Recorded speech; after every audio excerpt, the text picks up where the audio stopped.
Now we got to stop talking about people. Stop talking about people, Tim. All right.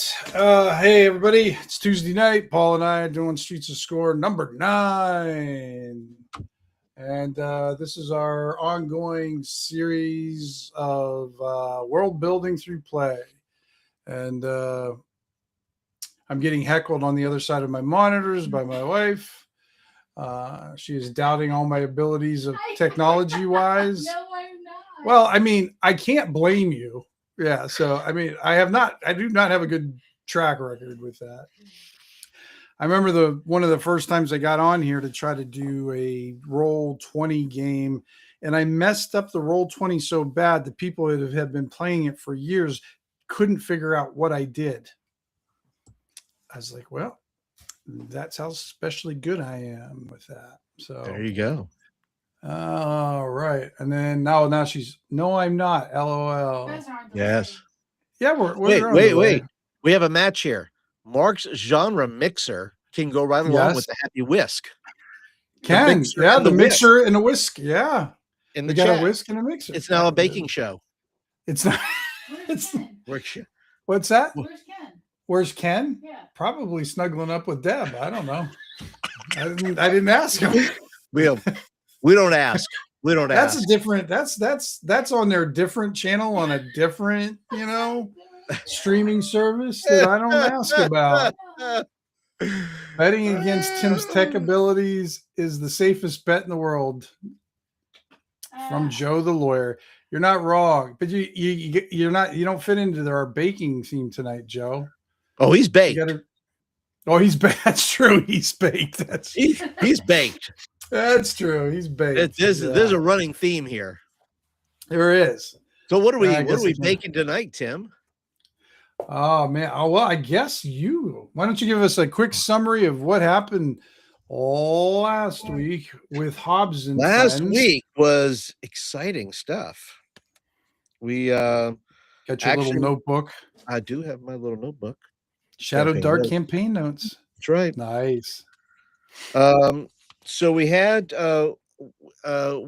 basically we were walking around trying to look at these cultists here that were part of the temple that were part of the temple of let's see here. The temple of, I will find it here in a second.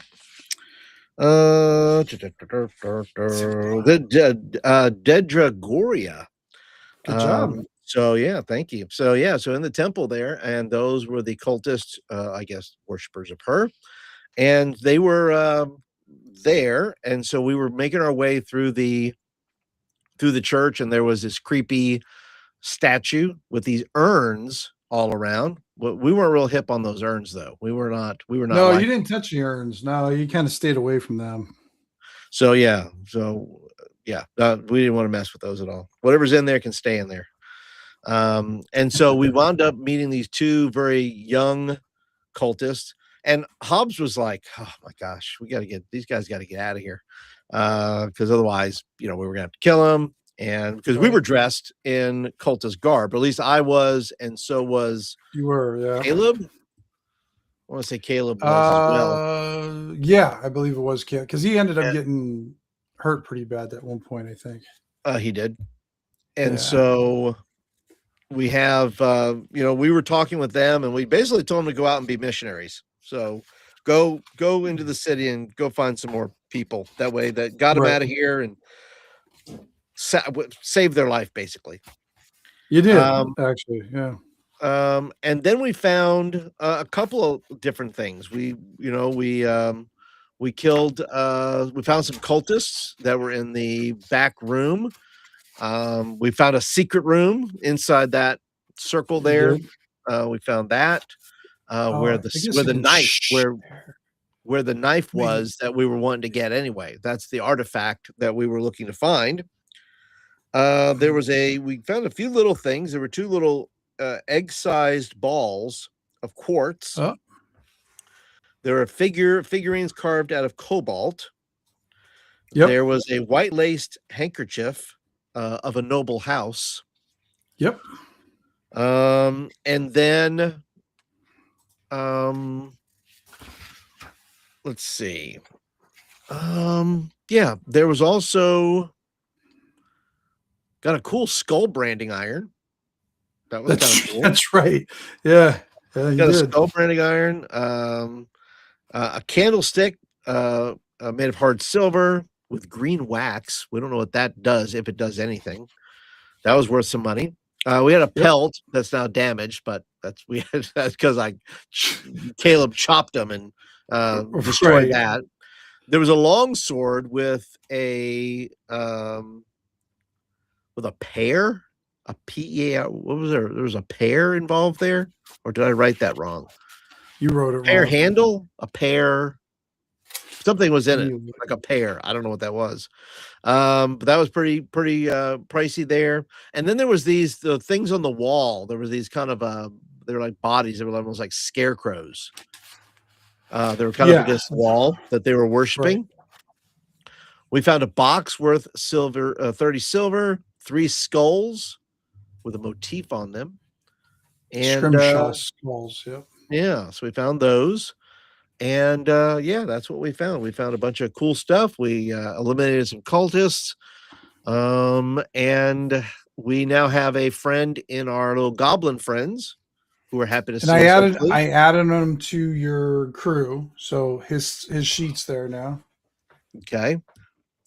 What you want to share your screen to, Paul? I will. Yeah, we'll do that right now. Okay, let's see. Let's see if I can do this right. Shut up, Joe. Joe is he's texting us. Yeah, he's probably giving me crap on my text right now. I don't know. No, it's just his looking out his backyard there. Okay. So yeah, so you got Riggs down there, your little goblin at the bottom. So yes, I think you got your whole crew there. Yeah, that's a big crew. I'm gonna have to have 2 different crews at some point. It's a lot of people to be dragging around. Yeah, yeah. That's 1, 2, 3, 4, 5 plus me. That's 6. Right. Well, I mean, we can do a lot of damage, but also it's we're thieves. We're not known. We're not known for going in large groups. I don't think. Right. To do certain things. So we'll just have to figure it all out. Be more careful. And where we find ourselves now, we are about to leave. You're about to leave. Back to about to head back to I guess we're going to where are we going? I think we're going back to, was it Tugs, excuse me. I guess we're going to Tugs. All right. So you guys leave that and you start going up that tunnel. And as you're going out the tunnel, you hear a neighing of a horse outside the building. Okay. We're going to okay, so we're about to go out. So I'm gonna say let's go. I warn everybody to not go out there. I say, hey, God, don't go out here. Let's go back in here. Let's kind of get up here by the tree and see who comes in. Okay. If somebody's coming in, we don't want to be found. So we're gonna hide up in our little hidey hole up there. Okay. How long are you guys gonna wait there? We'll wait. I'm gonna send. I'll send. Let's see. I will send Riggs. Okay. To kind of go around to here and peek around the corner to see if he sees anything. Okay.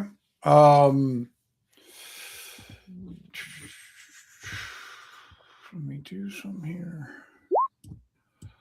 Riggs hears noises outside, but after you wait, how long are you gonna wait? Like Well, we only 20 wanted to wait. We minutes. didn't know if they were. No, we're not going to wait 20 minutes. We're going to wait like 5 to 7 minutes just to. Nobody approaches the door, but he does hear people moving outside.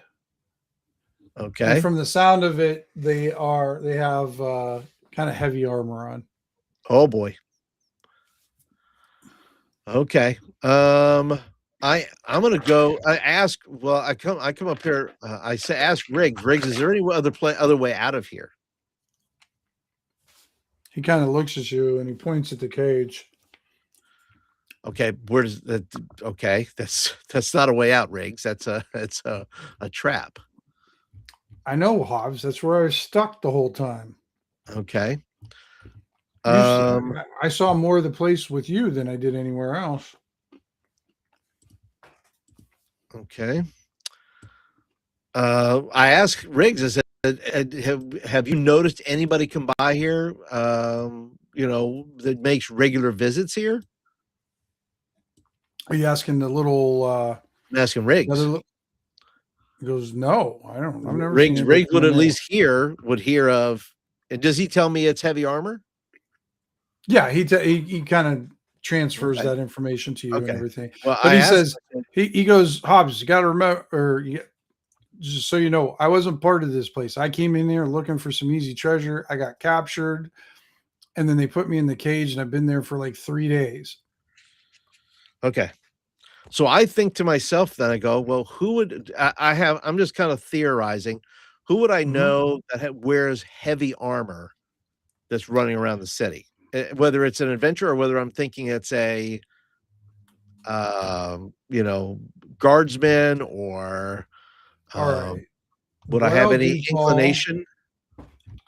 It's gonna be a very high target. You're gonna need an 18 to beat this, but because you know the town pretty well, I'm gonna give you an advantage, but you got to beat an 18.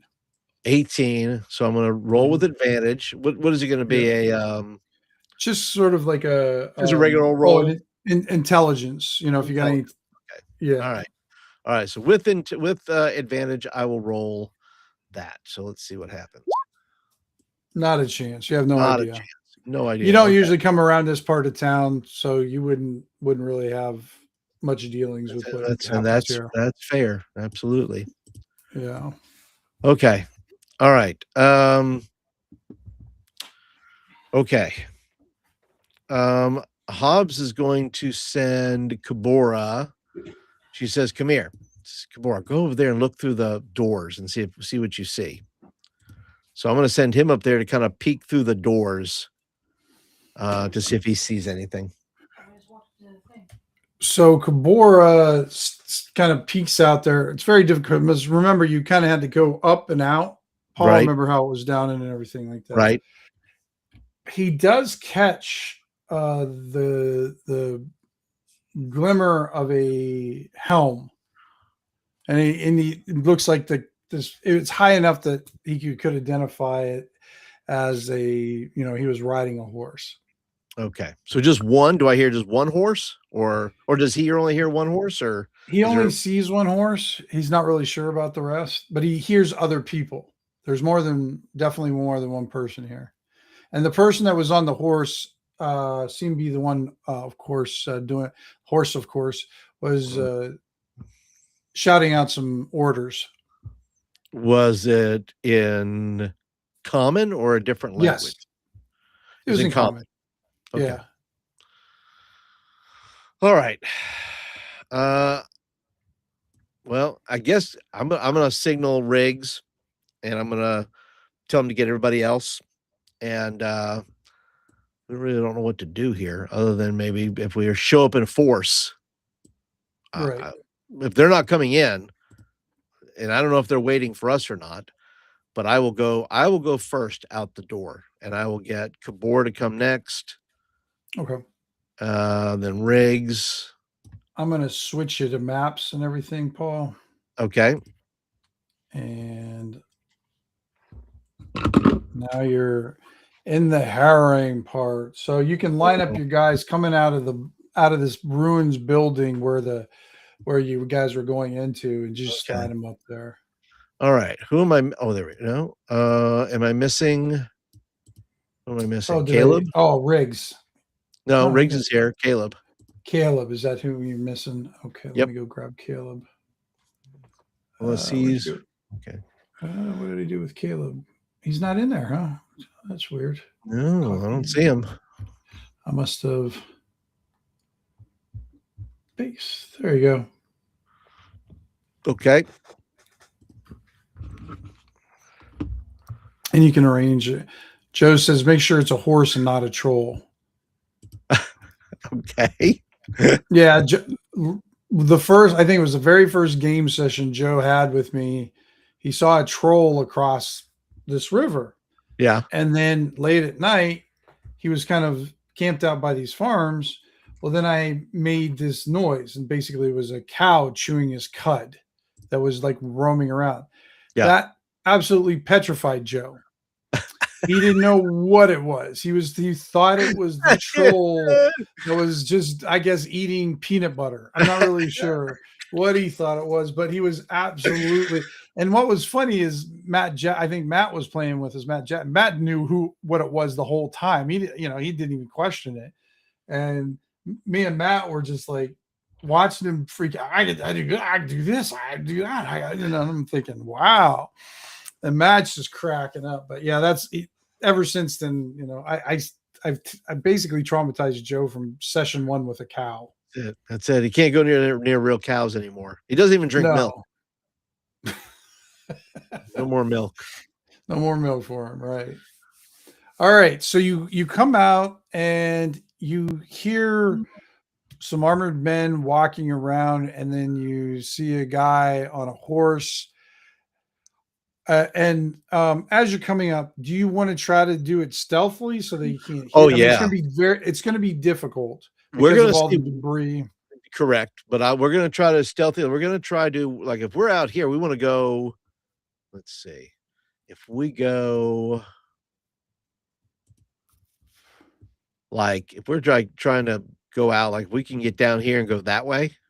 So if we're trying to ease along the wall and then. Well, do you see where they're at, Paul? I see right here. Yeah, I see them. You they're see right all here, of them there. and here. So one here and one here. Okay, This guy's probably the guy on the horse. And then we have that's a guy. This guy here. We don't know what he's doing. Yeah, they're all over the place. So whatever direction they are, we want to make sure we're going the other direction. That's what we're going to try to slip out and go the other way. All right. So what I want you to do is roll. I'll give you a choice. You can do a group stealth roll, which would probably be more to your advantage, but you don't get it with advantage and everything. But it'll have a higher difficulty level, or you can roll them individually, and you'll have a lower difficulty level. But if they roll individually, do they roll with advantage? The thieves will. That's what I'm saying. Yeah. Well, they're all thieves. Mm-hmm. No, they're not. Well, except Gabor for is not a. Gabor's a fighter. That's right. Yeah. Gabor's a fighter. So by the way, too. Yeah. Yeah. Are my people aren't even healed, are they? I don't even have. There's like they're like they're still kind of raggedy. They're in bad shape. They're raggedy. And none of my, I don't know. What is Joe says, as if a guy from a civilized area knows what a cow chewing cud sounds like. And what the fuck is a cud anyhow? Well, Joe, knowing you and your former drinking habits and strip joints, I'm very sure you know what a cud is. Probably chewing on a few yourself, my man. So yeah, and I don't have any. Well, let's see. What do we have as far as this? We have. Let's see. Do we have? I don't know if we have any Hugos left. I don't know. I have 3.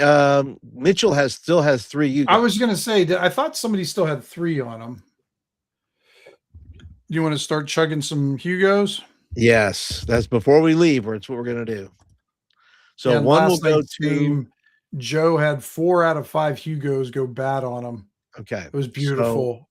I loved it. Yeah, so I'm gonna try not to do that. So I will roll. So the first one. Mm-hmm. who all has Mitchell is fine. He's still 5 of 5. Okay. Caleb is He's 2 4 of of 6. 6. Oh, he's 4 of 6. Okay. Yeah, Kabora is 2 of 6. So I need to give one to Kabora. I need to make Okay. sure he's in good shape. Riggs is 2 of 2. Right. I am 12 of 18, so I might need one. Kabora is, well, he is, well, I can't be right, 2 of 6 because it says I have 14 hit points. Yeah, I don't know why he would have 2 of 6, but are you sure? Because it looks like that's Caleb's hit points, 2 of 6. Oh, maybe it is then. Yeah. Yeah. Okay. All right. So then it is Caleb. I don't see the and bars Cass. on the other guys. Yep. So it's Caleb and Cass, I guess, and me, which I have, like I said, I have 12 of 18. So let me make sure I do this. 12, 18. And what is my armor class? Not sure. 15. All right. So I'll roll a d6. There we go. All right. I'll add the other ones later. But nobody else needs one, I don't think. So I will take one. Caleb will have one. So I'll roll a d6. Oh, boy. It was a boy, there's a bad batch of Hugos all over. All right. I'm going to give one to Cass. There's another one. All right. That one's 3. good at least. So 1d4 for her. 3 points. Very good. It's not bad. So that gives her 7. All right. And then I'm going to give one more to Caleb because I'll live, but Caleb has 2 points. So. Yeah, he's just one shot away from assuming room temperature. Yeah. Dad, got it. Are you kidding me? Those Hugo healing potions. There you go. Unbelievable. Yeah. Yep. All right. So after swearing while you're trying to hide. Yes. Cursing Hugo's name to eternal flames. All right. Let me make sure I got everybody's thing here. Sure. Caleb's going to have to stay back. I have to get rid of all the Hugos now that Caleb had. Who else? Let me just check and see if anybody has anything else. Sure. Because I can't remember what Caleb everybody has. I've already given away all those. Riggs doesn't have any. He would not have any. Kabora has none. I have. Well, it says I have 3 Hugos. But I don't think that's right. It doesn't sound right. I thought you went back and bought more. Like, remember you left and came back. So, but I have 2 rows of Hugos. I have 2 slots though with Hugos. That wouldn't be 2 right. slots of Hugos. Yeah, 3 Hugos per slot. Yeah. I don't know, Paul. I don't remember how many you've used for that. I just know when you use some and you got in that initial battle with like the goblins and the furry creatures, then you went back to Tugs to kind of reset. Right. And you bought more Hugos then. And then this time you went forward and I don't know. I don't remember. I'm just going to stick with 3 Hugos then because I'm going to have Caleb drink these because I can't have him. So 1 for Hugo for him. Are you shitting me?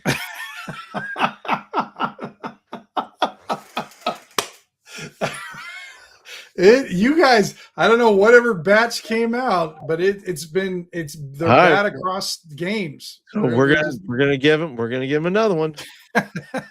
There you go. Finally. All right, he's getting 3 points. 3 points. There you go. That's so funny. All right, so he's got 5 of 6. I'll save the one I have, 1 left over. And what does Cass have? She has 1 Hugo. she'll save her. So I got basically I'm 7 and 9, 5 and 6. You know, I don't know. I'll be fine, I guess. Maybe not. Who knows? Who The way this knows? game has started off. Who knows? Right. All right. If I need it, I'll drink it. All right. So we're all gonna try to sneak out. And I will go ahead and How are you going to do shoot, it? am I gonna do it all at once? Well, I guess if Hobbs rolls, he's got the most decks. Or am I going to roll a generic one? Am I just am I You're gonna just roll going to, off because the you're doing character? the whole, you're doing it. That's what I'm saying. I'm giving you Yeah. the choice. If you want Yeah. to, if you want to roll individually, it'll have a lower, you'll have a 12 to get by. But if you do it as a group, I'll give you 15, but there's no advantage for the Oh boy. thieves, and there's no. I'm gonna Yeah, do it it'll beat you individually. to it. I get Okay. we have a chance of doing it and getting out, at least the majority of us, and then at least we'll be a step ahead somehow. Maybe. All right. Who All right. do you want to go first? Hobbs Then? is gonna go first. Now, are you guys moving as a group? Is that what you're doing then? Or Well, are I'm you gonna go kind out of leaking first. out individual? Okay. I'm gonna go out individually because at least they'll be safe. I mean, they'll be in somewhat of safety. They could, I mean, there's doors on the front, right? They could Yeah. always close the doors. Oh, you mean on the door that's there? That the place that This you door have is right pretty here. low. Huh? It's pretty much you're going through a hole in the wall. Okay, so there's no door. No, Okay. no. It's basically Uh, where you yeah. went down underneath there. We have So, advantage though in this regard that if I put these guys here, then when they step, if they happen to step through the door, we will have some kind of advantage. If we're all walking right. together. But I also want to point out you've got guys right outside there looking at you too. Well, like if you step outside. If Hobbs, right? If Hobbs is trying to determine, then he's looking out of the hole, little hidey hole, Mhm. and he's watching their movements. So, and if they're looking, well, he comes to the conclusion that they're not coming in here yet, so they don't know where we're at. If No, they, what it looks like to use is it's almost like it looks like they kind of set up a perimeter. okay, And they seem to be focused on this particular house. Like I'm imagining you're finding like little cracks like in the wall that are there, and you're looking out, yeah. and So they're focused on this house, though. they're focused on this house, and the guy that's on horseback. This is just sort of a dramatic thing or whatever, but you see that he has a wolf emblem that on his tabard and on his just his symbol there. There, give me an IQ roll, Paul, and you get advantage for this one too.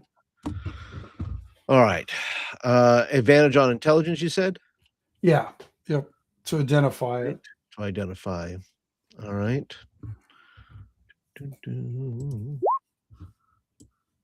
13. Okay. You recognize that as House Dithrig, and you are looking at Lord Dithrig. Okay, and what do I know about him? He's in one of the noble houses within Scorn. And he's not like the little bit that you just know some surface stuff. He's definitely not a favorite of Baron Mowbray. They don't get along that well. Okay. And the other thing you kind of heard of is he has been tasked to kind of patrol the Harrowing to try to salvage, as rescue, and just try to thin out the to keep the baddies in the Harrowing to leak out into Scorn itself. Okay. So I'm assuming that he is not looking for us. He is looking for bad things in the city, not necessarily looking for an individual necessarily. You can think that, yeah. I can think that. I didn't like that at all. I didn't like that at all. All right. Um. All right. So I tell them what I'm seeing. I tell them, hey guys, that's Lord Dithrig out there. We don't know. We know he patrols here, but we don't know really why he's here. He normally does that. He says, anybody else have any information? Anybody know about Lord Dithrig? No, you are about the only one in this group that has any like kind of highborn status that would know much about it, Paul. So they kind of all defer to you about What that. is my relationship with Lord Marbury? Or what is our Thieves Guild? What is our relationship with Lord Marbury?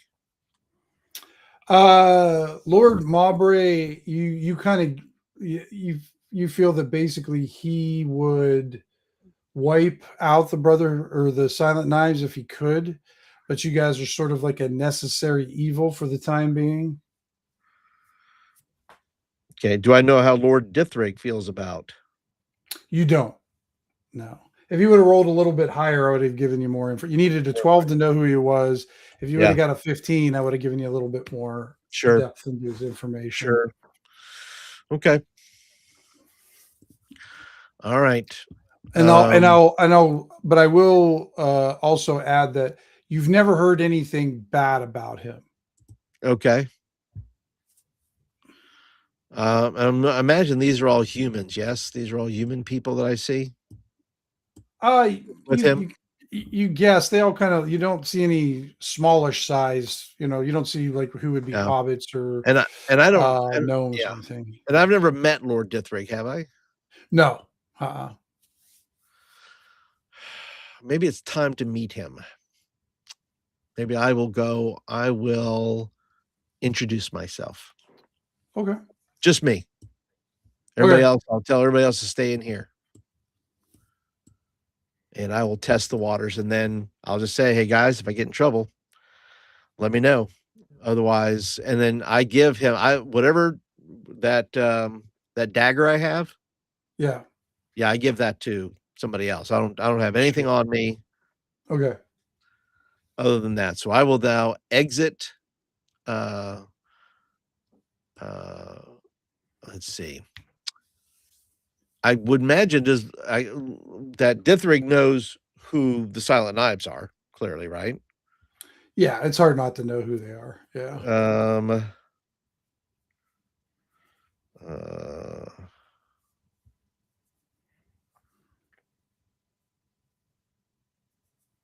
okay.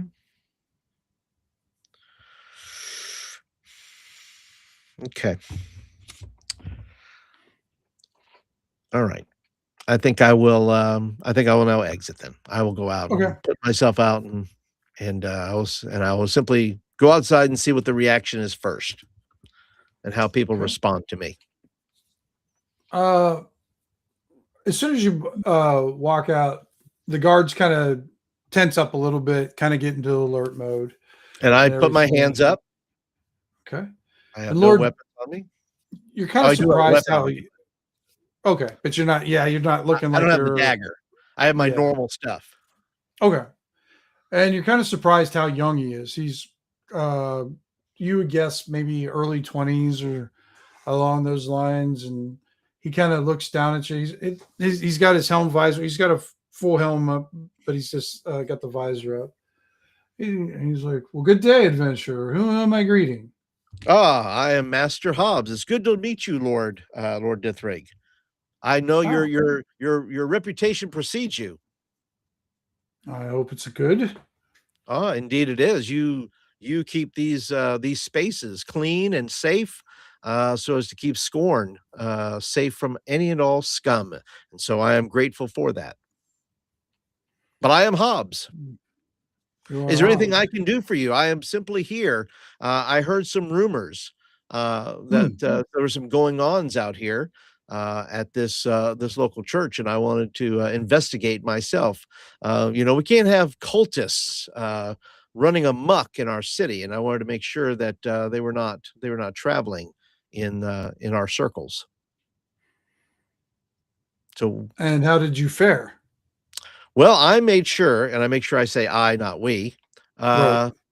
Uh, I did find a few, but they were simply hanging on. And I mentioned, and I imagine he knows what this building is.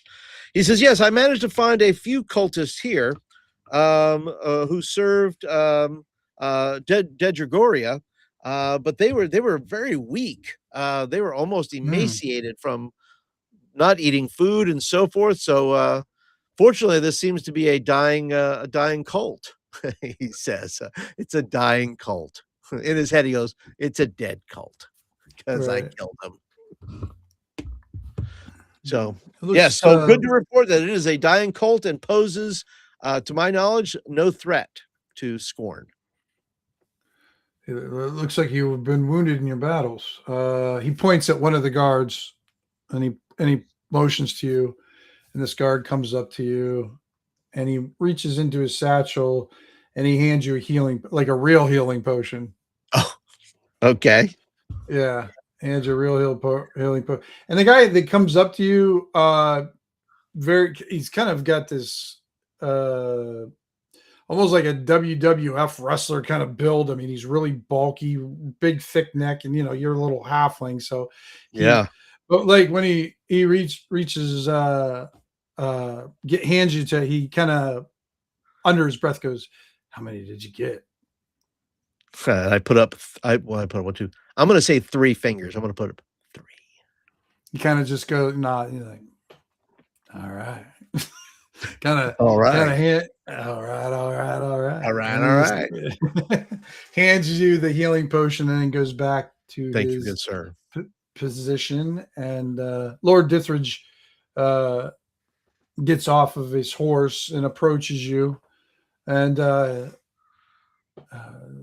he's like, "Well, thank you, Lord Hobbs. I have been searching for this Church of Dedragoria, and some of my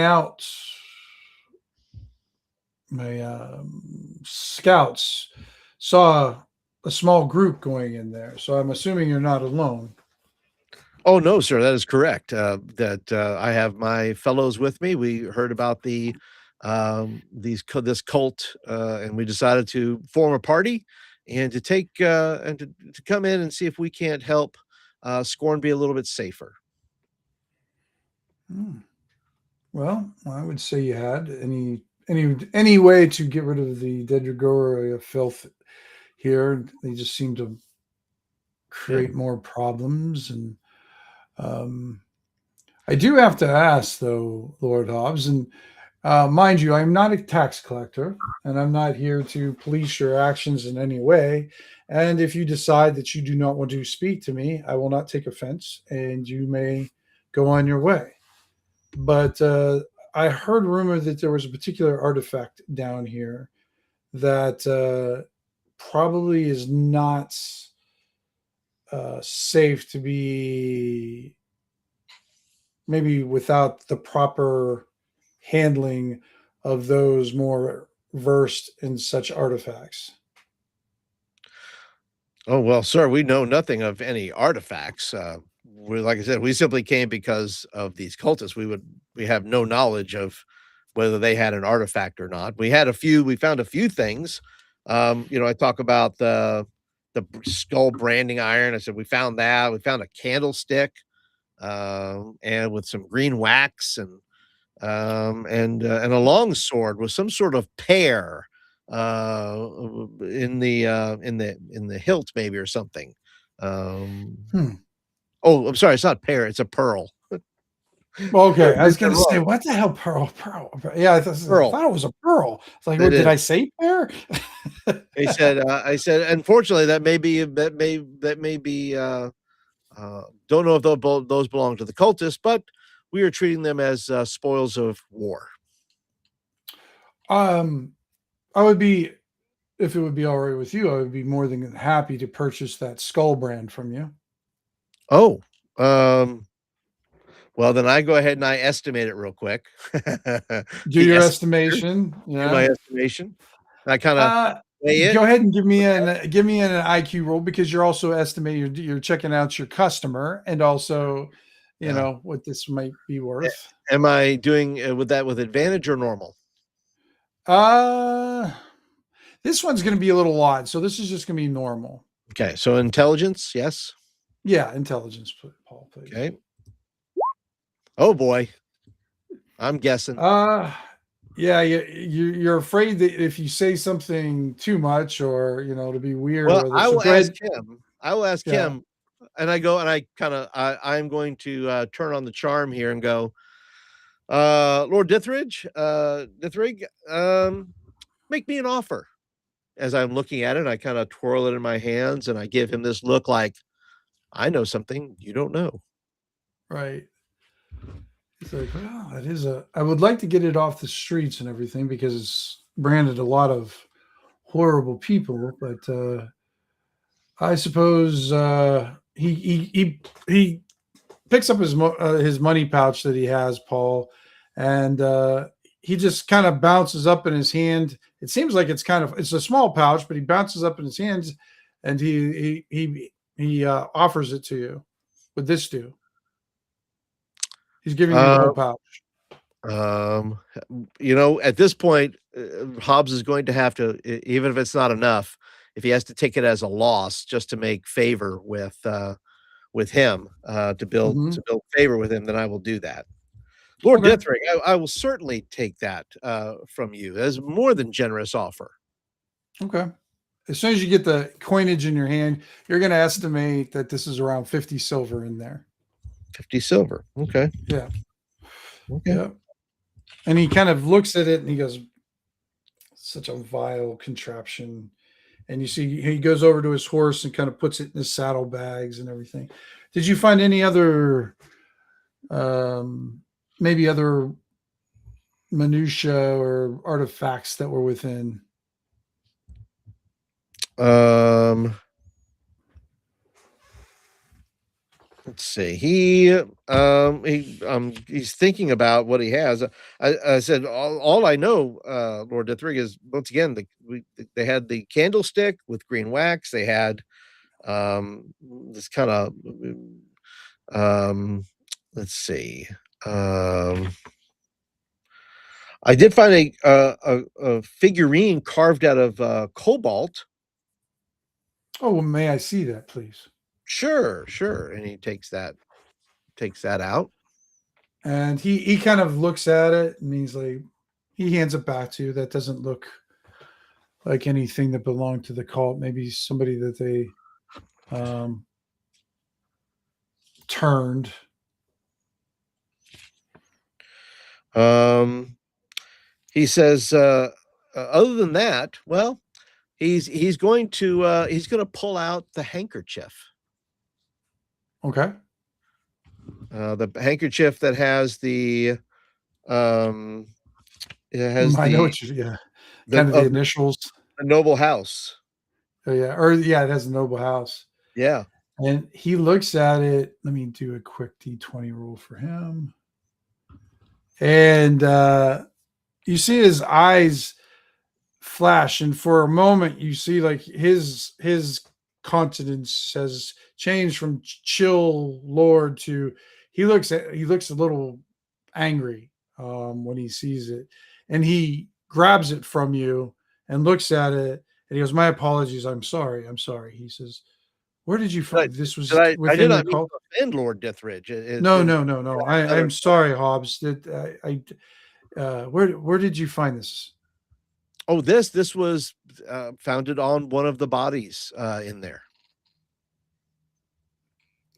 And he looks back. Now, what he does is when he does this, you see this mage with guilds of arcane lore kind of step up with him. They're Mm-hmm. kind of here. Yeah. And this guy, he's not human, Paul. This guy looks like he's probably some sort of elven mix. Probably you guess like a half elf kind of thing, race and everything. This guy looks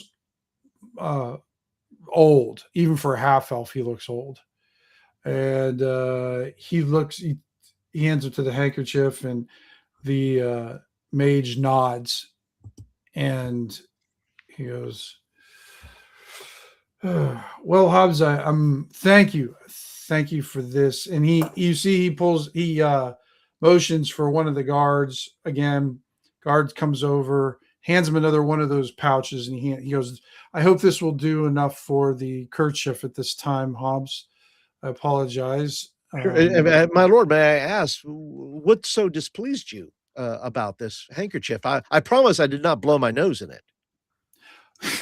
He's like, I understand, Hobbs, but this is more of a matter maybe not best heard or shared with everyone.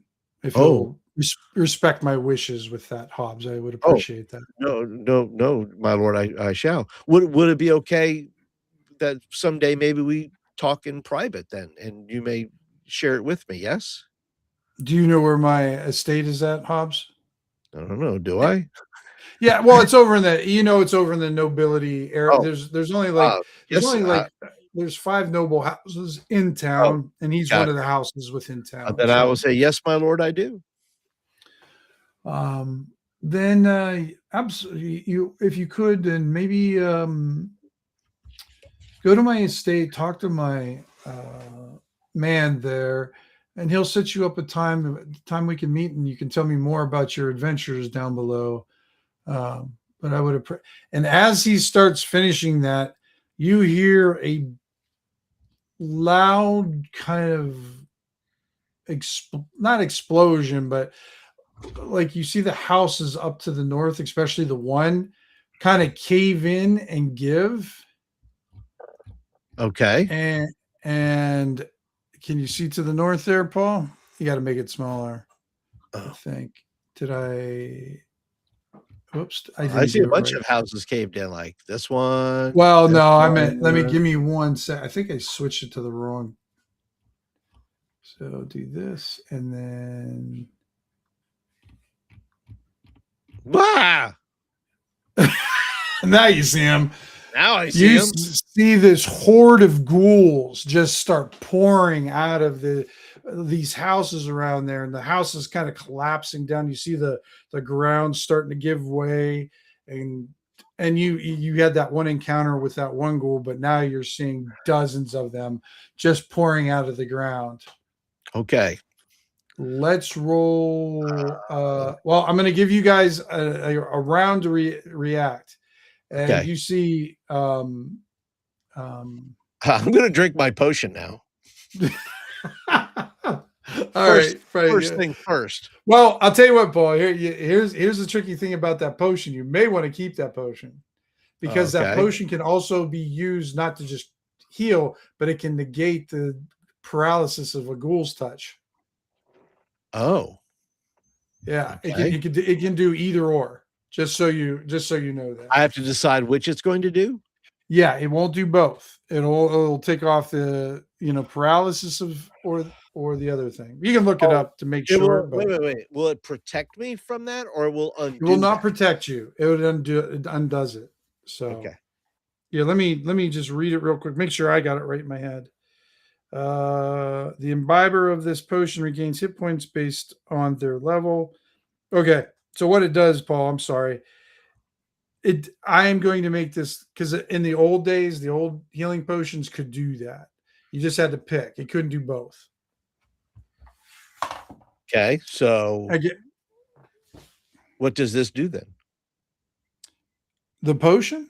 If you Yeah. drink it, it will heal 2d8 hit points, or it'll, like, if you get hit by somebody and somebody gives you that potion, it'll make you you'll be able to move again. The Okay. So paralysis it's will either or. It's either healing either of two or d eight or the undo paralysis. paralysis. Yep.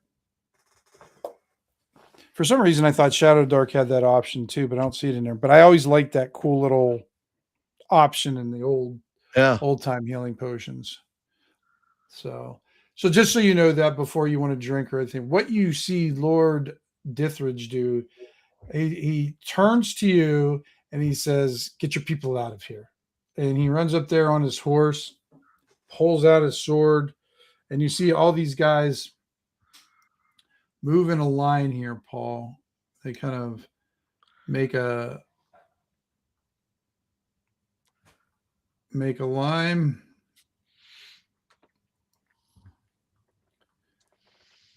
He kind of is in the middle there.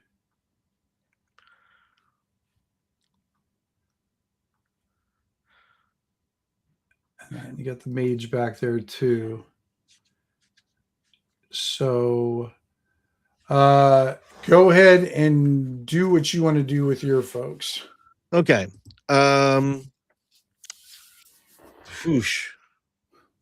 And where you want to go, Paul, is actually south because you want to get down, to the border. So these guys are coming from the north, and like I said, there's enough of them that basically they collapse the whole the I was structures. Am I looking at dozens or am I looking at hundreds? Well, right now you see dozens. You're not sure how many else, if there's more behind them or if this is just the whole crew.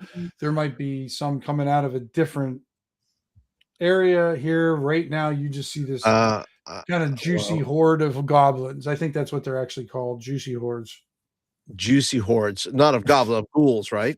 Ghouls, right? Yeah, sorry, yeah, ghouls. Okay.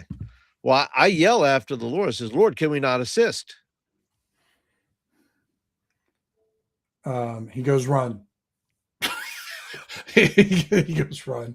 Then I'm going to take his word for it. I'm going to listen. Yes, my lord. And so he says, "All right, gentlemen, ladies, let us exit." All right. And you guys get to the edge of the battlefield there and everything, and you see more of these guys, more soldiers. Oh, more soldiers. Yeah, they're. Oops, I copied them over there. Delete. Didn't do. See, well, you guys don't see them, but they're kind of lining up, blocking this roadway. And then there's a priest among them, and you kind of hear the distinct word of a prayer, and you recognize the prayer. It's from Delaquain. So priest of Delaquain, and the way they're shouting, it's like, kind of. Let me do a quick roll. I'll tell you what. Why don't you roll it, Paul? So roll a d20 and add 4. D20 and add 4? Please, yeah. 8. Unfortunately, his spell turn undead doesn't go off. Why am I rolling? You should have rolled. Why am I? I'm not the priest of Delaquain. Well, I figure you like to beat on, people who can't help themselves. I figure you might as well kill these guys too. I don't know. It's just your running theme for this campaign, Paul. It's clearly it is. Clearly it is. And these guys, let me see, 1, 2, 3, 4, 5. So these guys start just filtering down through here, and there's just just a freaking, they're crawling over each other to get to these guys. All the guys that you saw that were with him, they were all dressed in plate mail. They all had shields. They're pretty uniform down the line. Shields, swords, plate mail, had the same tabards. And basically, remember I told you to describe the one guy about looking like a WWF kind of fighter and everything like that. He is not the biggest guy in that group. Okay. So this guy has got like some massive wall of human beings here gonna fight. I mean, it won't matter if they get paralyzed because you're just a bigger chew toy for them. But you see, so it's up to you. You can turn around and help, or you can get the hell out of there.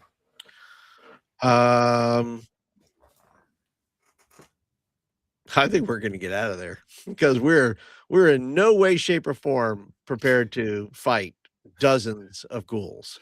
My party is cannot do that. They will get slaughtered. Slaughtered. All right, you guys are able to escape without. You hear the battle fighting north of you. It's sounding pretty savage, and you hear them yelling and screaming, and you hear the. You just hear chaos going up there. But you do hear Lord Dithrig is, despite all the chaos, he's still shouting out orders in a very calm manner. He's he's like, John's down, cover, cover, cover. And they're just, he's shouting more orders out. And from behind you, you see, you see like a little small mushroom cloud, that forms behind you. And once again, the harrowing is on fire, which is not an uncommon state of being in That's the right. harrowing. Exactly. Yeah. It's basically just a playground of destruction. Yep. So, all right. You guys are able to escape unscathed. But now you're in a different kind of ghouls area. And now you are, where'd your map go? There it is. All right. So you guys came out of right around here, Paul. Right. There. So now you're in the Drake brothers territory. And it's the middle of the day, kind of like mid-afternoon, I should say. It's very busy there.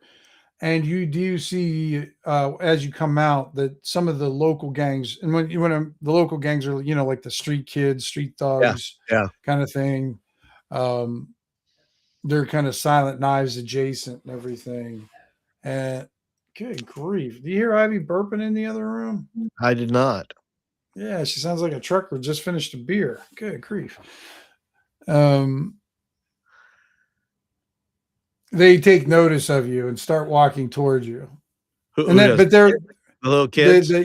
Well, they're not all little. There's like some teenagers in there, and some of them that are wait a minute, what did he say? Hobbs is a coward to boot. Yep. Wait, man, you suck at this game, Paul. One fail after another. You can always blame the game system. No. And at least this time they can't blame Snickle for the fire destruction. Yeah. No, I blame the dice, not the system. The dice are the problem. You always blame the dice. The dice work the way that, pick any system, the dice fail you. I know, but I failed so many different times. I can't blame it on the dice because I rolled dice all different. And it's, once in a while you just got to admit, yep, it's me. It's me. I'll say it's me. Like I said, you can fail in any system. So this kid comes up to you and goes, "Oi, what are you doing here?" And he looks like this. He's got short, kind of reddish hair, freckles all over his face. Got some scars too. Looks like this kid's been in a few tassels. There's probably like 8 kids around him, but most of them are more like teenage. So these are bigger kids and everything. Right. And like, what are you doing here? You got to pay a toll to come through here. Let's see.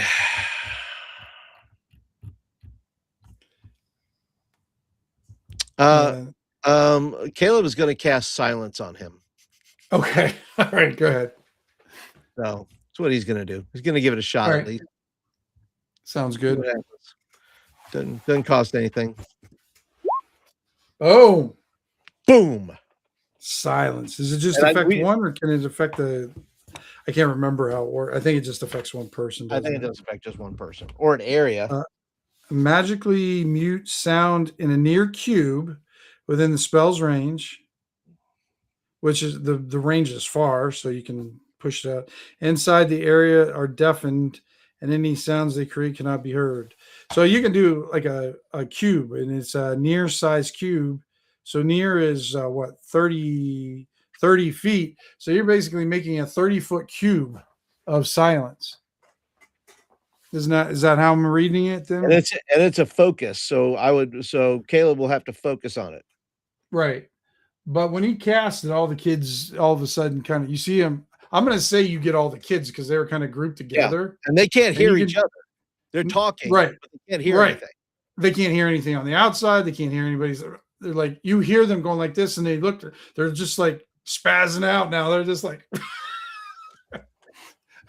and then eventually, after you guys get done after the chuckle or whatever, I keep going like this. Hobbs is going. Right. Right. they tear off. They just flee. They get the hell out of there. Yay, Caleb. Points for Caleb there. Yeah, Caleb's like, that was good. I liked that. That was fun. And you reach back to Tugs. Party Pog, Party Pog. And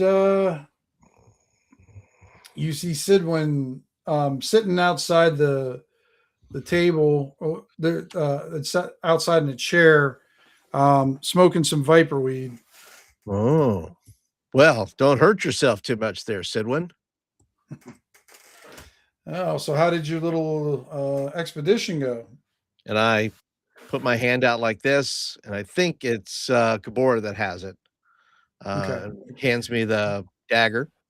Yep, hands it to you. And then I lay it on the table. He looks at it and he's like, so that's it, huh? That's it. You want to tell me what it is?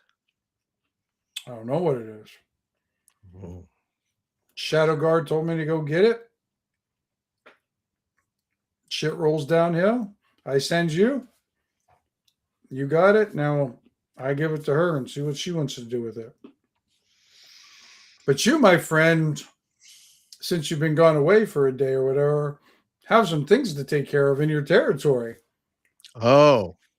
Just so you know, going out on little trips like that, what fun and all, sometimes cost you locally and everything. So he looks at your crew. He's like, looks like you're doing pretty well with building up your crew. Yeah. So far, so good. He just he kind of looks at you and says, "You're gonna need more." Gonna need more. Yeah, because you got to be like in 2 to 3 places at once all the time.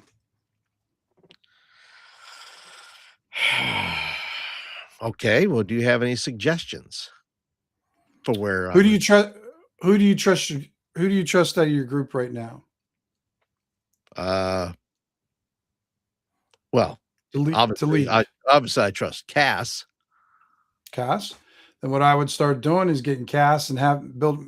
Remember, I started training you right away because I knew you were competent enough. I kind of put to your strength and everything, doing some petty crimes and then some major crimes and whatnot. But combat, not so much.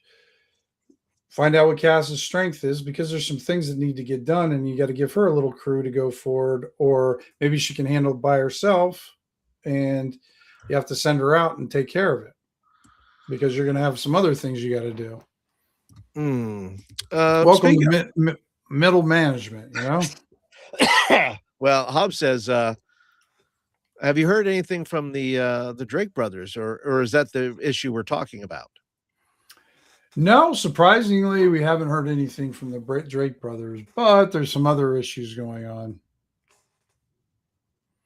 And he kind of looks to his left, looks to his right, and he kind of looks you directly in the eye. He says, "We have adventurer trouble."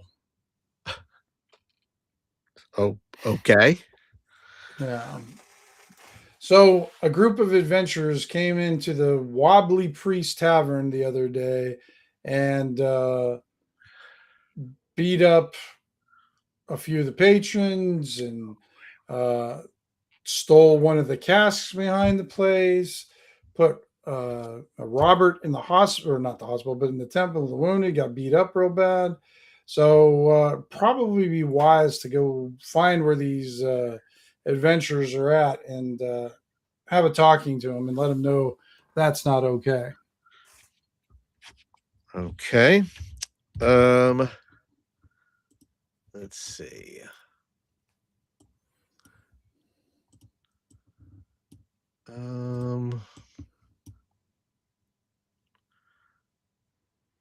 You got an independent thief who's starting to steal from some of the households around here. We got to find out who that is and either break his thumbs or recruit him.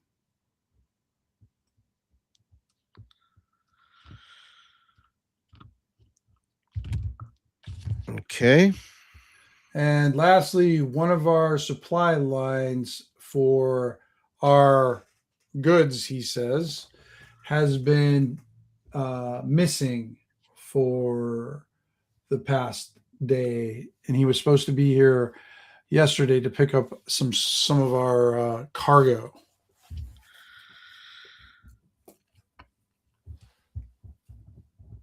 And he has not made it here, I guess. He has not. Any chance that he took those materials for himself? Not a chance. He's been doing this for a long time. He's a pro.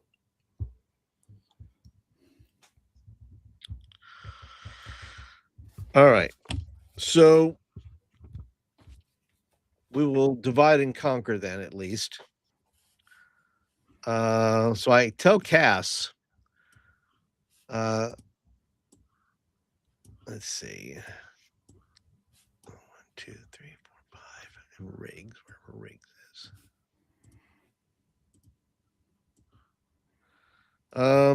Cass, how do you feel about taking on some assignments for yourself? What you got, Hobbs? Well, I'll give you some choices here. Would you like to deal with some rowdy adventures? Yeah. Would you like to take what's under back behind door number 1? Door number 1, door number 2, or- door number 3. Yeah. Would you like to deal with some rowdy adventurers? Would you like to deal and hunt down a thief that's been stealing from some people in our neighborhood? So we either got to break some thumbs or convert him to our way of thinking. And we're also missing an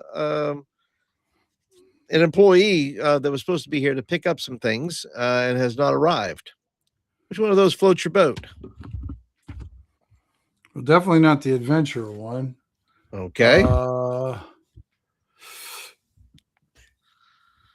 Am I doing this by myself?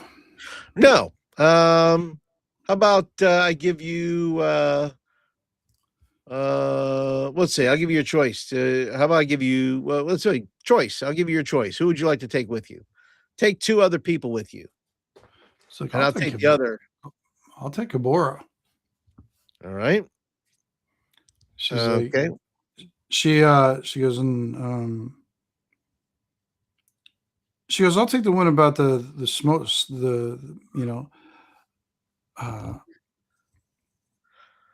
Revan is missing. She goes, so I will look for Revan. Okay. Would you like Riggs as well?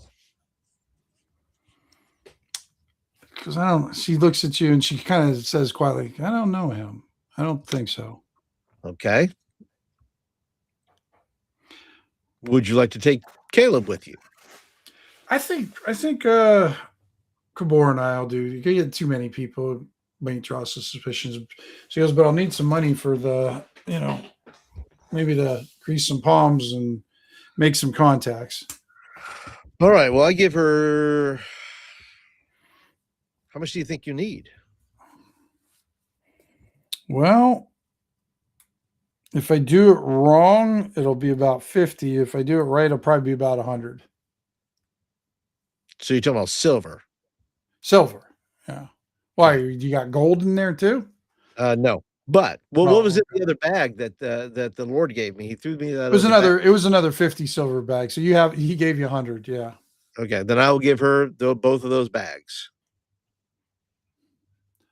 And she kind of looks at the pouch. She's like, ooh, noble leather. Nice. She goes, so soft.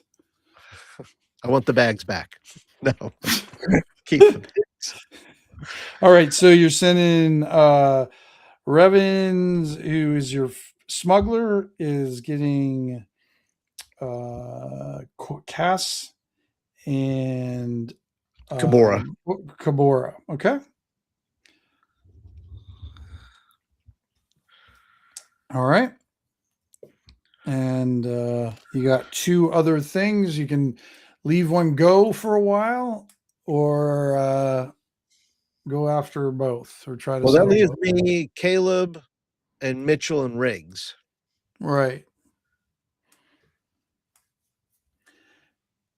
And you see Sidwin grin. I was like, see what I mean? I do. And We he goes, say, just so you know, this is not this is a regular occurrence where you're going to be doing almost 2 to 3 things that are going to be going wrong. he says, let's see if we can, let's see if, let me go ahead and see if we can't convert this thief then before we go deal with these adventurers. We may need to have the whole team together to deal with the adventurers. So we'll And go find the thief. you see, so Sidwin kind of claps you on your shoulder. He says, "Good luck with everything, and I'll expect my cuts at the end of the week." Your cuts, Yeah. yes. Just so you know, the cuts, the way it works, it's I get 10% of whatever you make, minimum of 500 silver. Okay, so I got to pay him 500 silver a week. Well, no, unless the 10% is higher. Okay, so pay Sidwin 10%. Usually it's not going to be higher 10, than that, but it might. 10% of our take or Right. 500 silver. Yep. Scratch that, Paul. 100 silver. I kind of made that too high. Yeah.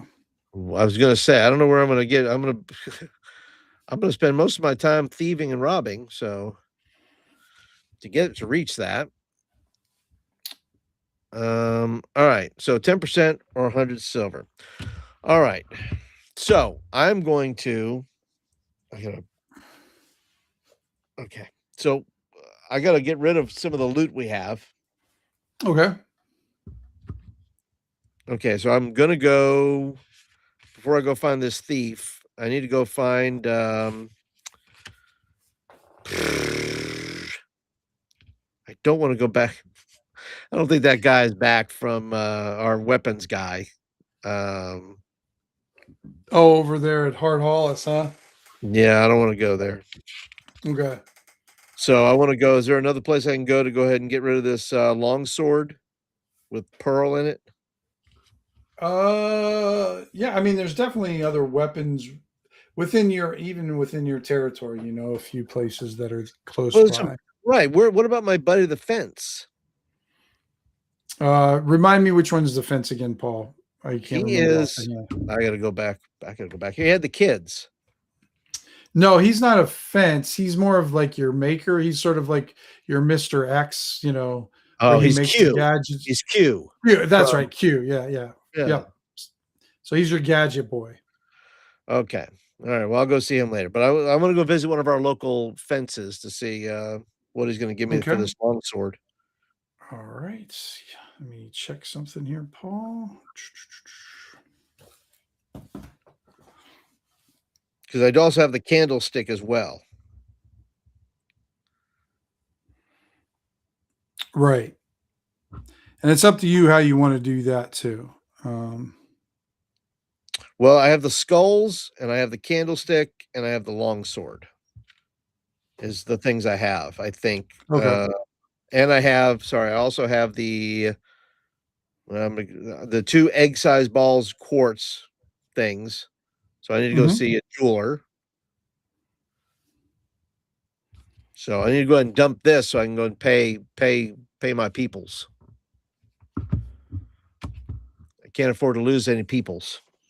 Can't afford that. Nope. So you go to this one shop. It is not a very fancy shop at all. It's almost like a general store looking place. That's basically what it's just called, general. Right. On the sign and everything. And out front, it has, where the fruit usually goes into the boxes out front. It has some minor equipment out there. It's got some chunks of rope. It's got some iron spikes and pintons and stuff like that. Yeah. And you know the guy, his name's Quintax. He's a halfling also, who is the owner of this place, and he's kind of young for this store owner, but he is also a member of the Silent Knives. But he's with a different crew, but you guys are on good terms. All right. So then I will go to him, and he's going to be my weapons guy, right? My supply. That's the closest one you thought you could go to, because he All does right. seem to like to buy good weapons and everything. There's a Quintex, small weapon place. Quintax, my good friend. Have I got something for you? Oh, look at that. The newly promoted Hobbs. You're going to spend some of your good hard cash in here, all that silver just weighing you down. Well, I'm actually needing to sell something if you're interested. And I ask, I guess I have Riggs with me. Riggs will give me the long sword with the pearl in it. And I can't remember. Did you keep the case too, Paul? Yeah, I would have kept it all. All right. He's like, ooh. And he looks at that and he goes, may I open it? You may. So he opens it and he looks at it and he goes, he's looking at the pearls. He goes, is it magic? No, not that I know of. Okay. Well, I mean, it's a fancy, nice longsword. Longswords I'm only really paying right now about 10 silver for. What? Well, hold on, Hobbs. Let me finish. We have a dance here. I say my thing, you say your thing. I don't step on your feet, and you don't step on mine. We dance. Well, 10 is well. A long sword.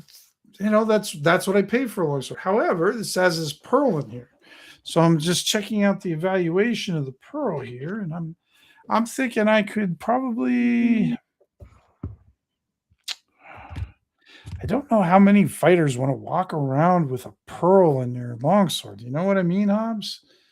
I could probably get it, remove it from there, sell it independently. How about 100 silver for this sword there, Hobbs? How about 500 silver?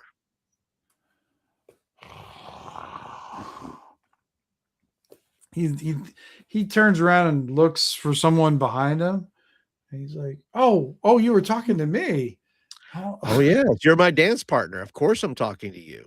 Well, I'm feeling like you're staring at another girl when you're talking those prices. No, I only have eyes for you, Quintax.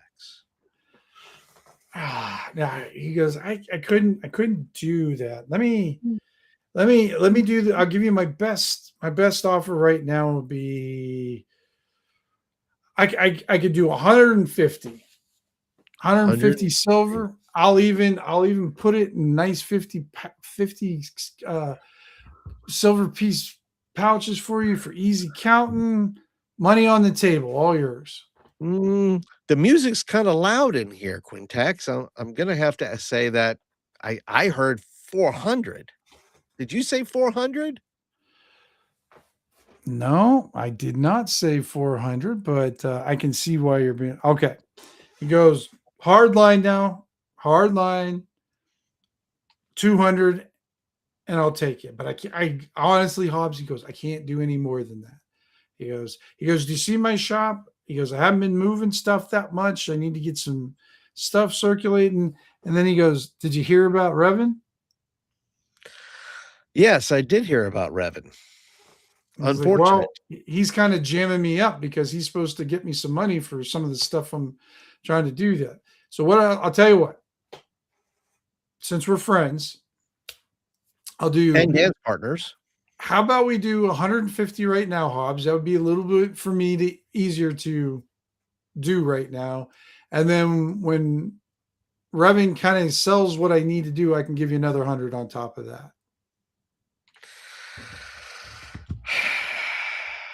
You sure do know how to dance, Quintax. All I right. don't know. I I'll, feel like I went straight from the dance to the back alley. mm, He's like, but he goes, no, it's a nice sword there. I am going to get it checked out to see if it's magical and see if there's anything to it because I can't figure out why someone would put a big ass pearl in the pommel of a sword. I well, mean, where'd you find it? maybe they like to kill people in style. Yeah, I guess, but a pearl, I don't know. I Seems kind of found, sissy to me. well, let's Where'd you see. find it at? I found it lying around um, at the Dedragoria chapel. And when he says that, he puts the sword back. And this is a Dedragoria sword. Why are you bringing this into my shop, Hobbs? Because it's valuable, people. It's not a Dedragoria sword. I said I found it at Dedragoria. Yeah, It's but the somebody else's air, sword. it was around the air of I Dedragoria. Probably cleaned it. smells I like a promise you. skeleton. You can have it blessed. You know this. Mm. If I would have known that before we struck a deal, I definitely wouldn't be getting 250. That's for sure, Hobbs. All right. Well, you But give me my 150 now. mm, he pulls out 350 silver piece bags and hands them to you. Yes, there you go, 350. Hobbs. Okay. Yeah, All 350. right. That just So seems to be kind of like a standard thing yeah. for until you get up into the bigger amounts, that's when people start using gold crowns, and that's a lot more Right. valuable. But Right. All right. Let me see what I have here. you remember back in the day they used to have silver trade bars that were worth 50 silver, but someone stopped using them because someone's mint got stolen.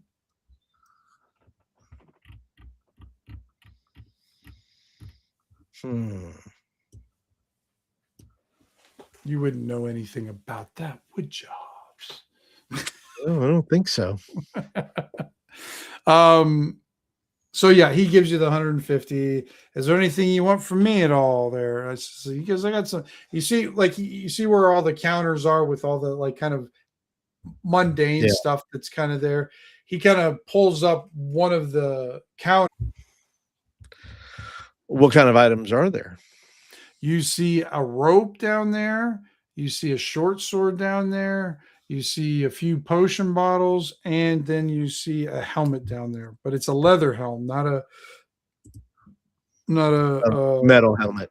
metal helmet. Yep. Okay. He said I had a bow somewhere around here, but it got bought up not too long ago. That one was pretty sweet. Well, I ask, is there anything special about that rope, or is this just rope? I could buy rope, anywhere. Not this kind of rope. And he pulls it out of the thing. He goes, it's only 30 feet long, but I'm not going to say just. It's pretty good and everything. You see him take the top of the rope. He touches it. He pulls it out, Paul, and holds it up in the air, and it stays straight up in the air.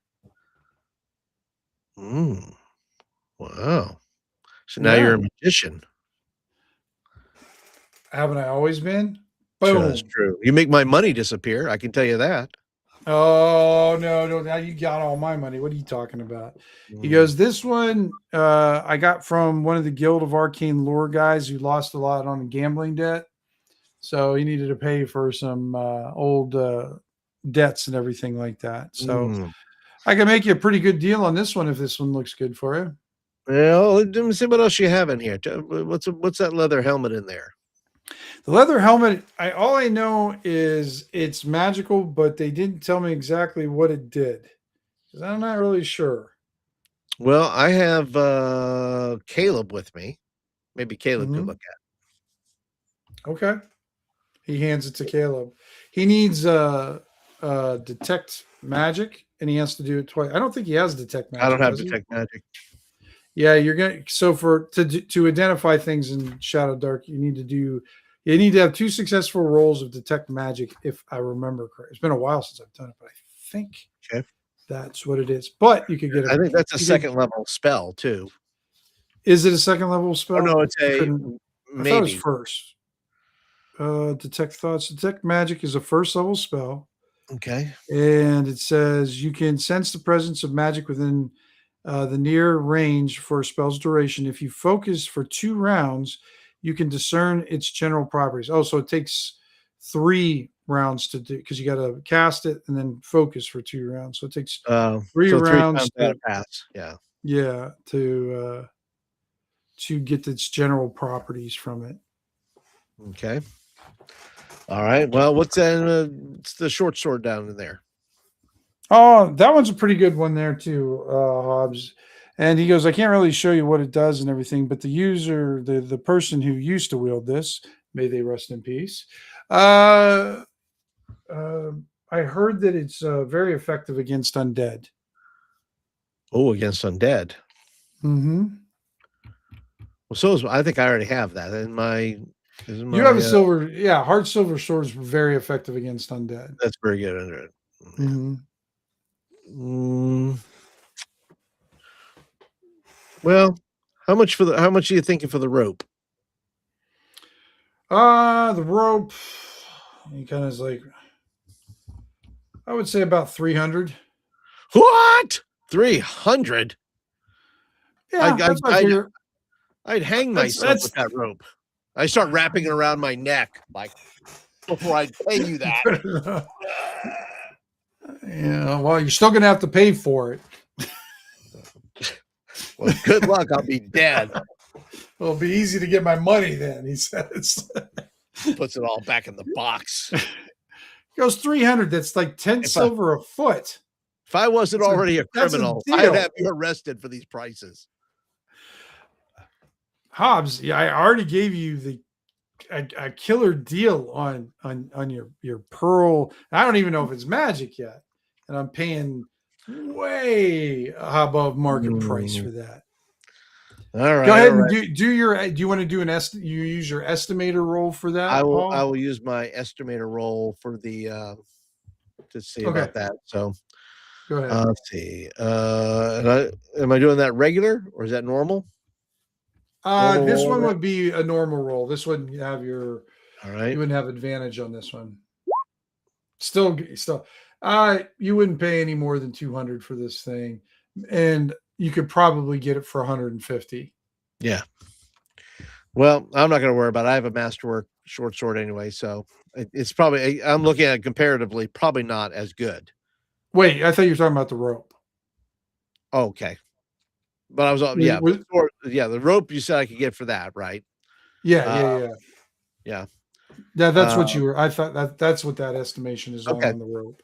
Yep. All right. Since you don't know exactly what the sword does, you don't know if it's magical or how magical. It's hard to do an estimation on that too. Right. So, all right. He goes. Well, I will come. I'll come back and see on that. I gotta pay my people first before I go start spending money on luxury items.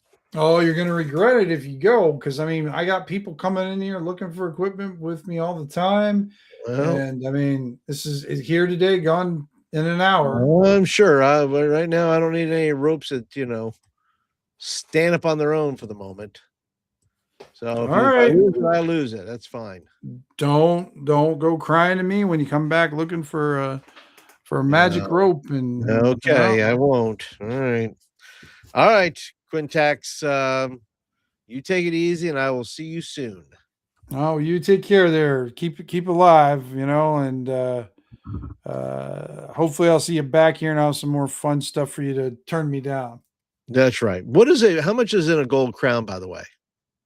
The gold crown is 500 silver pieces. That's 500 silver. Yeah. Okay. I think that's what it is. I can't remember. I have my conversion thing. It's been a long time since I did it. I can't remember if it's 500 or if it's an even 1,000. It's a lot. Okay. Well, if I bought the rope, I'm walking away and I feel the gold coins in my pocket. Yeah. And the gold coins are worth 100 each. 100 silver. 100 silver. Yeah, those are gold. Oh, these are 1,000.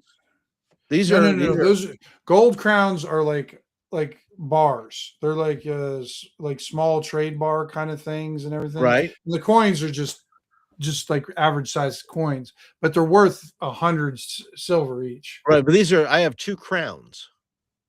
Oh, is that what it said? Crowns or Yeah. or coins? I don't remember giving Oh, you crowns. I remember giving you coins. Are you okay. sure? I No, I have mean, 2. if I said crowns, then you have 2 of those. Then, and you got 2. I'm just gonna make them 1,000 because it's easier to count. So you got 2 gold crowns in your pocket then, Okay. and they're Does just that like small bars. right? Okay. Well, he feels around. He says, and what did he say he was going to charge me for the helmet? 300. What was he going to charge me for that? I don't know what it The was. I don't know helmet? if he He didn't. You guys didn't even talk about the helmet. You talked about. You just basically talked about the rope. the rope, and then he kind of told you he didn't know anything about the helm because he didn't have a chance to get it identified or anything like that. And what he was told about the sword was that it was very good against undead. Okay. And I look at him and I go, now listen, I'm going to buy that rope from you. Do you have change? Nods. Do you have change? I'm going to need He a goes, lot. not really. I got like 50 silver left in the shop. No, it's not going to be good. It's not going to be good then. What do you got? What do you need change for? Maybe I can figure something out. Well, I take out 1 gold crown and I flip it and catch it in my hand. He looks at you. He goes, who the hell did you mug? And then I kind of flip it. I do that trick where you kind of flip it through your fingers. Yeah, the knuckles, the coin flip. Yeah. Coin flip, yeah. The old Val Kilmer trick that he did in almost every movie where he did that. Yeah. Yep. You gotta stop doing that. And he puts his hand over the gold crown and he's like, don't. What if somebody walks in? God. He's like, what? He goes, I honestly, Hobbs, I don't have enough in here to give you change for that thing, man. Well, I'm terribly sorry then. Oh, geez. I mean, what if you just give me the gold crown? I give you credit. So when you come back, and see more stuff. No. Credit. 1,000 silver pieces. Well, I thought it was the best solution to the problem, I think. No.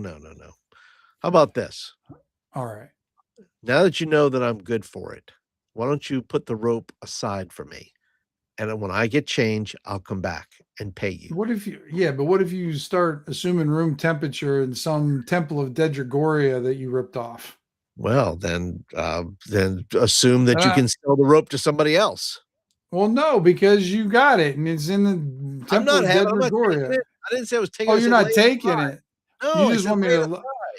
Oh, all right. I can do that for you, Hobbs. All right. I thought I was going to take him. You were going to take it to one of your just crazy ass adventures. No, like that. No. All right. Yeah. All right. Yeah. I can do that for you, Hobbs. He takes it out of there and there's a door there. He opens up the door and he just basically whips the rope in the back room and shuts it. He goes, yeah, I'll keep it back there for you. Take care of that rope. Don't treat it like that. It's my rope. Well, it's not your rope yet, technically. All right. So I'm going to go. Where would I cash this in at? Where can I get change? Money changer. All right. I'm going to go to the money changer real quick. You know, the money changer is going to cost you, though. Of course. There's a price for everything here in Scorn. Well, yeah, that's very, very true. So all right, you're gonna go to you end up the going guy to that give me the best rates. The guy, one of our people. There's not really a good one, but there's one who won't say anything about it. That's about the best you can hope for with the money. Because the money changers, you think the Thieves Guild has a market on being hardcore about money. You guys don't hold a candle to the greed that oozes off of the money changers, and you guys are just little kids compared to them. All right, well then I'm going to go to our person who's not going to say anything. Okay, so it's a female actually. Her name's Wendry. And hello, Wendry. Wendry's there, and She is a strange. She has a very thick accent. She comes from a kingdom that's like across the continent that you've never even heard of. Uh, she's very. She's got very dark, kind of olive skin, really dark hair, and she's got like this thick. She's attractive and kind of scary looking at the same time.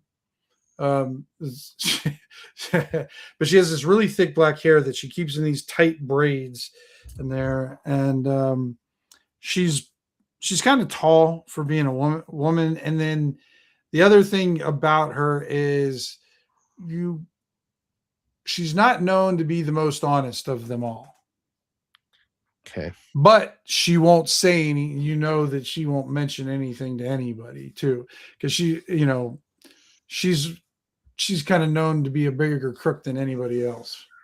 Of course she is. Right. And she smiles when you come in, and her big grin, and she goes, "Ah, Hobbs, good to see you, Hobbs. What do you bring me today?" Well, I'm needing some change, Wendry. Do you have some change? "I have change. What kind of change do you need, Mr. Hobbs?" He goes, "Are you looking to keep current? Are you looking for new? Please tell me what you want, so Wendry can be at service to you." I take my coin out. I kind of make it appear. It's a bar. Oh, it's a bar. That's right. So Yeah. I take it out. Think of it. Do you remember the old chunky bars? Yeah. The candy bar. That's basically the size of it. It's like Oh, a it's a chunky size. bar. Okay. All right. Yep. Well, I take that out and I kind of cover my hand and I kind of push it across the table. Ah. Have you become a noble or a priest of some sort? Or No, no. Let's just say that I ran across this somewhere. she kind of traces her finger over. There's a stamp in it, and she's running her finger over this.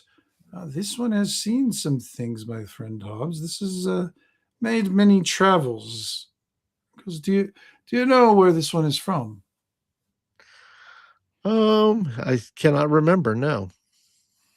And she goes, "Oh, this one is from Eastgate. This is actually a king's crown of all things." Oh, is it now? Yes. Well, he is the biggest minter of gold, but not of King Dane, our current king, but of probably 2 kings ago. Hmm. So, but the money is still the same. It doesn't make it any worth anymore, but it's still an interesting piece. I haven't seen one this in such a time and everything. So, what were you looking to? Straight silver or gold coins? What would you like to exchange it for? Well, for the purposes of, he says, I will take looking for gold coins. Ah, okay. Wendry needs, of course, her cuts to go with it too. Right. To stay in business, I must take my cuts and everything, Wendry. And Yes, yeah. what is do you know my percentage there, Holmes, of what it would be? I think it's 5%, isn't it, Wendry? Uh, And I wink at her. She goes, and that is you guessed exactly right. That's what the percentage is usually around 5%, unless it's the only time it's not 5% if they're like foreign coins or Mhm. something kind of exotic. Then the percentage will fluctuate, possibly up to 10%. That's usually like the max is around 10%. Right. So she goes 5%, 5%. Yes, I can do 5%, but what if Wendry ask maybe a favor? I've heard you've been promoted, my dear Hobbs. Hmm. Well, your news, good news travels fast, doesn't it, Wendry? It does, my sir. I praised all the gods above and below for your promotion and your good fortune. So, your good friend Wendry could use some assistance in a few matters, if that Well, would my be dance helpful. card is rather full right now, Wendry. What is exactly you're needing, and how soon? Something small. It's very minor, I assure you. But I have heard, and she leans in close. There's not anybody else in here except a couple guards. Uh-huh. but even Wendry doesn't like. You've known her in the past when she's talking conspiratorial. She doesn't like to say it out loud to anybody. So she whispers it in Hmm. your, and she's like, I have heard of a certain amount of coins, rare coins, that I'd be very interested in. Possessing. Say we could do quite an exchange on this. And of course, Wendry would thank you gratefully for it. Of course you would. And who has these rare coins that you so desire? Well, there is this priest. He's a priest of how you say the Sarath. I think I said his name right, Sarath. Snakes and spears and everything else that begins with S, apparently. Mm. Um, has come into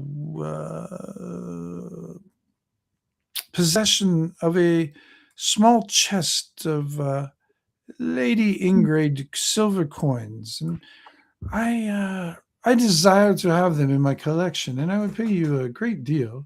And I could increase my business with some of you. You could introduce me maybe to some of your other people, so I could do business with them as much as I've done to you. And I would be so happy to do that. Well, let me go ahead and write this in my little book here. Coins, priests, Sereth. Do you have a location, Wendry? I have a name, but I do not have a location. I figure your crew Mm-hmm. would be more than Yes. capable of taking What care of and that. what is the name? What is the name, Miss Wendry? Her name is Castra. She's actually a dwarf.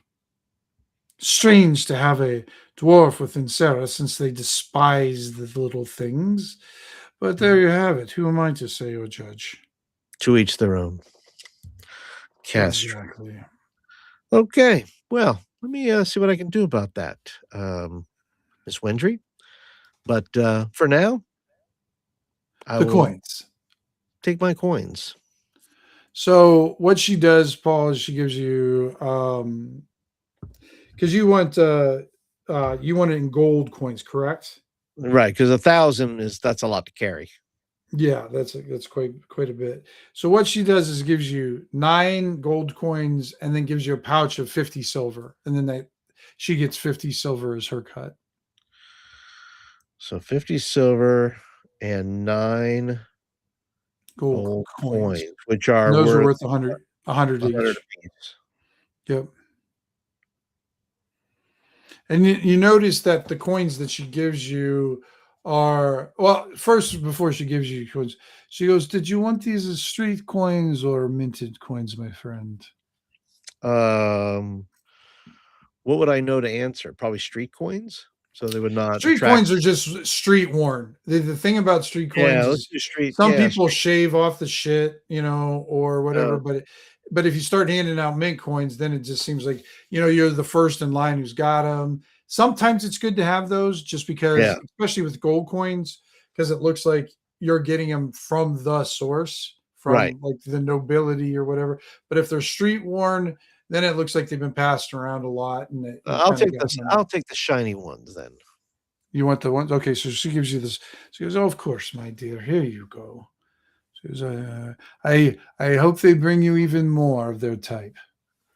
Okay. All right.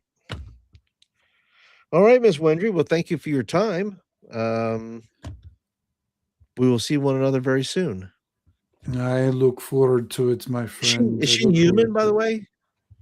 She is. She's just from, like I said, she's human, but she's from a different Right. country that's way off that you've never heard of before. Actually, I don't. Did I have my? I can't remember if I have the world map here. I'll show you if I have it. No, Okay. I'll remember to load up the world map, and I'll show you next time where you kind of know, because the ash elves are kind of all the way north, and then in between there, the ash elves and like this orc kind of kingdom and everything is this very kind of militant type of kingdom that doesn't like magic.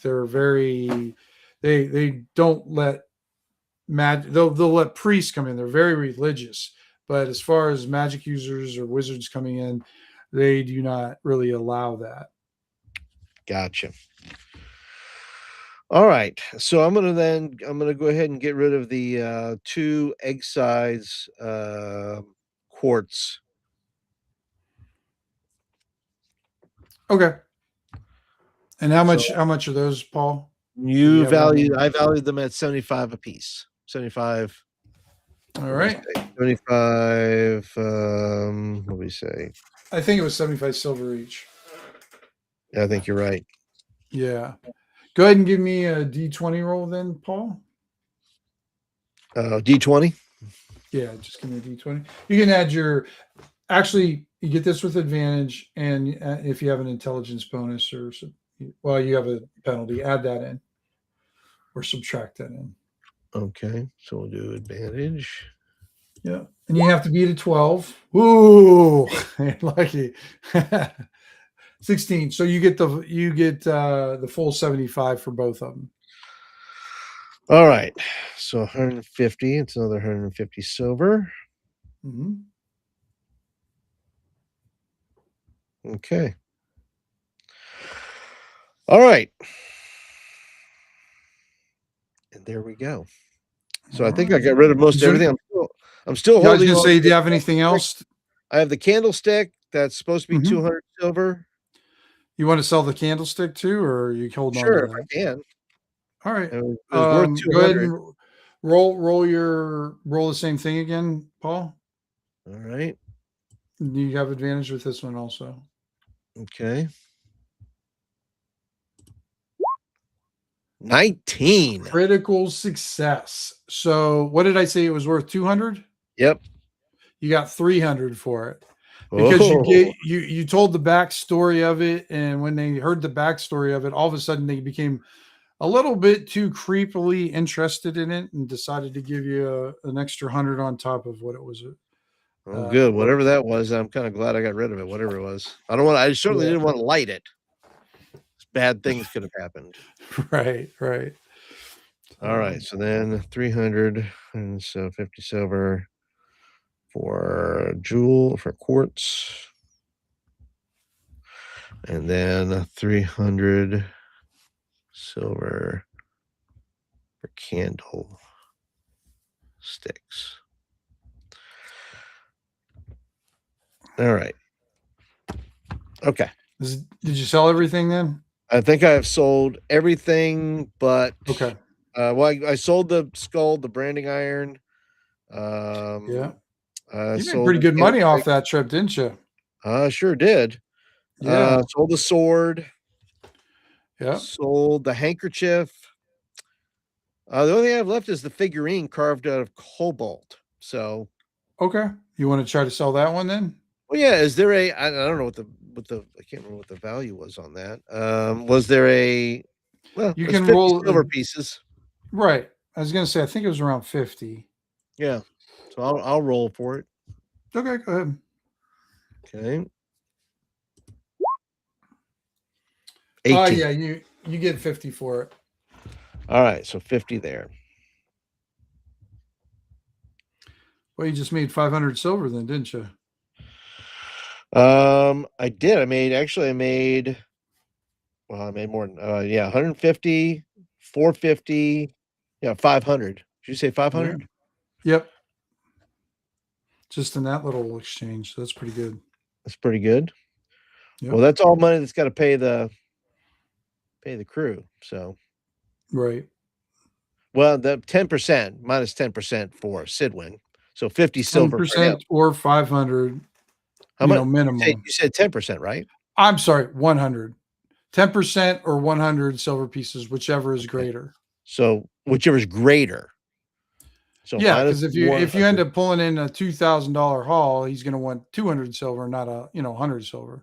All right. So that leaves me 400 silver. So, All right.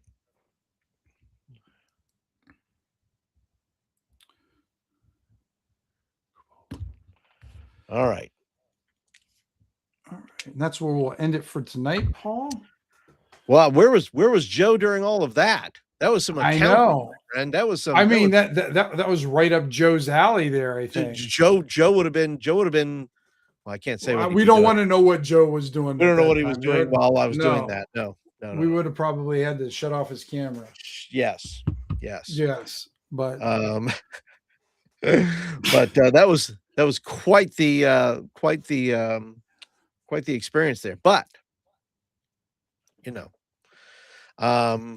this is the part I thought might be interesting when you start running your crew, having to deal with the different responsibilities and having someone actually be responsible for other things happening that you have or have not control over, and well, I think that'll be kind of interesting. well, then, right, and then I'm also going to have some sort of schizophrenia because I'm going to be running two crews. Basically, I'll be running Cass, who'll be running those two guys, and I'll have Hobbs running those two guys. Or three guys. Well, you know, Sidwin usually ran about 6 crews. You were part of one of 6 crews. Okay. All right. Give or take, but sometimes crews kind of split up, merged, disappeared sometimes. Die. Right. So there was always a lot of flexibility with the crews and everything like that. And he was the one thing you saw about Sidwin. He was one of the biggest strengths of Sidwin is as much as you can estimate like the value of things, he was really good at knowing the strengths of the people that he had underneath him and putting him in the best jobs for the situation. Yeah. So yeah, well, let's say, what is it? It's like that. What is that game? They call it, what do they call it? It's like, it was like you were a fantasy character, but you were playing offices and like offices. Oh, right. What was it? It's called Offices or was something it or other. House? Was it Humans and Houses? Humans and Houses, something like that. Yeah, was one, but there was other thing I think it was like bookkeeping and yes, something along like that. That's it's funny while we were doing that. That's exactly what I thought of in my head was that cartoon with a dragon holding bookkeeping and whatever. I can't remember what the other thing was, but this is the one on Instagram. The dragons are playing. Yeah, the dragons on Instagram are playing. They're playing whatever they're playing. They're playing that game where they're playing like humans and whatever they're playing, humans and something. Right. But anyway, so they're like things like trying to park their car or they're trying to get some accident fixed or something. I don't know. There's like car repairs and car repairs and things like that. So yeah, so I'm having there's a lot of notes. There's a lot of notes in here. I have to say what I've sold. I've had to. This is now my accounting book. This is like I have to I have to buy a ledger. Need that ledger. I was going to say you're going to need the ledger on there. Make a note to self. Buy ledger. And one of the things I'm going to do, Paul, and I never thought about doing this before, but it kind of makes sense. Is I'll come up. I've been reading some different thief sources, and just trying to get some good ideas from that. But one of the things I'll do too is there's going to be a operating costs, depending how many people you have, you're going to have so much money a week to do this, or, maybe tasks don't get done.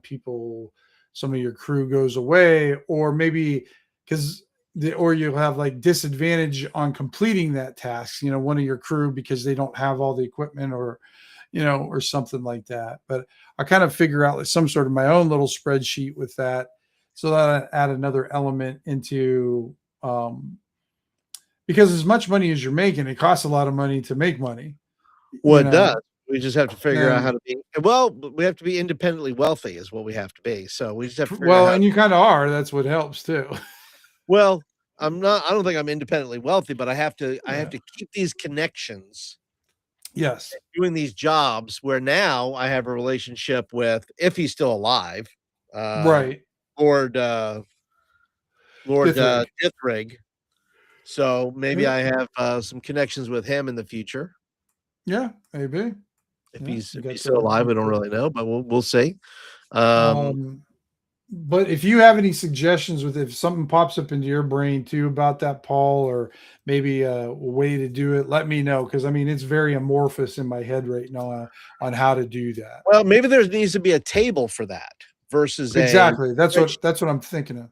But yeah. well, that's what Like I meant by table. and we talked a Yeah. little bit about this. Like it's a carousing table, right? It's a Mhm. here's what's happening in your crew kind of right now. Right. Like if you know you have money, well then you roll on the whatever the positive, table is. I don't know You what get we'd call it. pluses or so.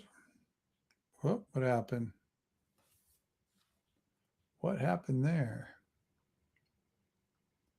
Oh, that was weird. Yeah. Getting So like if it's a carousing, it's a criminal carousing table.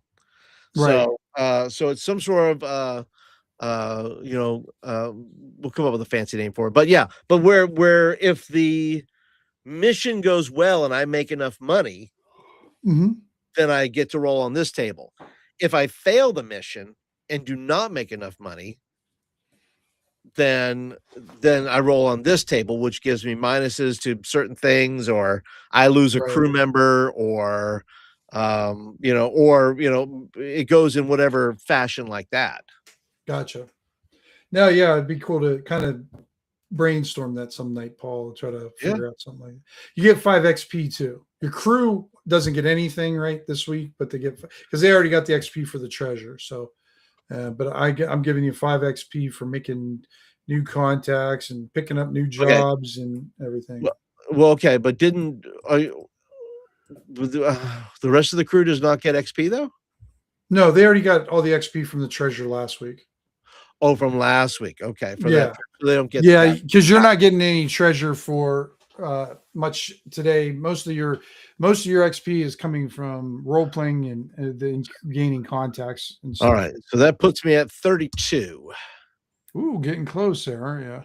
32 up to the getting up to that sixth level there. Oh, that's right. You're fifth. I was thinking you're a fourth level. Nope, getting up there to sixth level if I can.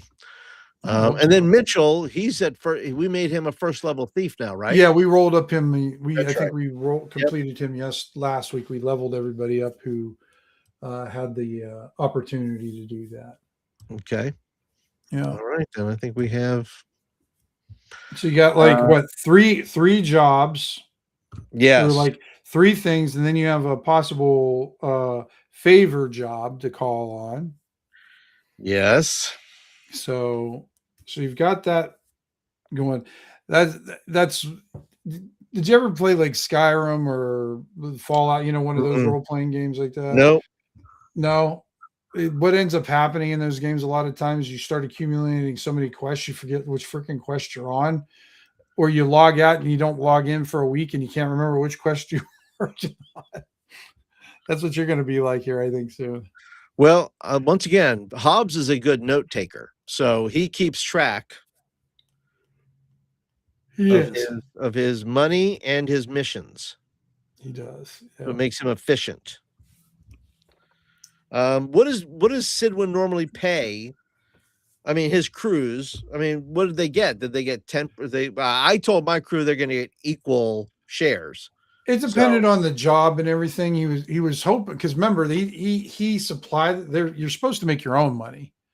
You're supposed to go out, earn money, and actually bring money back to him. And then what he would do is try to cover costs and make sure you had what you needed, and you had hopefully you made enough money for everything in that. And then he had to pay his boss right at the time, and which is now Shadow Guard and everything. So because you give him 100, well, he's got 5 other crews that are giving him another 100, minimum. So he's basically making 600, and he has to pay a percentage of that to Shadow Guard. So just kind of, it's almost like an MLM, Yeah, well, sure. It's going up the line. So I'm going to based on this, so the 400 silver, so 400 divided by 6. Do math things. Well, remember, you don't have to do it like that, Paul. You don't have to do it exactly, because I mean, Sidwin never did that. Sometimes he let you keep some of it. Sometimes he had to keep a lot of it, but then there was times where he would just give you money, so because he knew he needed to bribe people, and he may have knew you only needed 20 silver to bribe someone, but he still give you like 40. Sure. Well, I guess I need to know. I need to understand the going rate, right? Even though it was like, And that's what that's something I'd it's like to figure out. Yeah. right, because I have to then say when I'm taking stuff in, I have to then say, okay, well, what am I going to pay the crew? Right. I want to pay them all equally, unless they do something so great that I will pay them extra. But Okay. but you know, I want to come up with a flat amount, Right. uh, To have baseline. to have a baseline, Mhm. to make sure that I can keep them from so I don't lose them to some other crew. Right. Absolutely. Okay. Yeah, that's something we can maybe maybe on text or get on some another time and just kind of maybe work out some details. That's the kind of thing I like to bounce ideas off Yeah. of and try to kind of figure out. So that would Yep. be cool. And that's why we do this, guys. We do this, you know, that's why we say what it you know, world building through play. You know, not everything's set in stone. You know, I don't have every minutia down, and God forbid I'd never want to. I think doing it this way is more organic, and I think it holds together. And I think doing it like this makes it a little bit easier to remember too. And I need that as much help because we're doing it in real time, and I'm just not sitting in a dark room going, "What's the base pay of fees? What's the this is what do With we your do for these big guys?" calculator thing, you go Right, the big clinking keys, clink, yeah. clink, clink. That's right. The Yeah, receipts all kind of come out. right. You have a visor on. That's right, my little visor. Yeah, exactly. So, well, I want to thank everybody who joined us tonight, except Joe. And I think we're good for next week. We'll have the only week we won't be here is the last week of May. I'll be taking kind of that week off, the Memorial Day week and everything. It's also my birthday week, so I'm taking a little bit of time. Yep.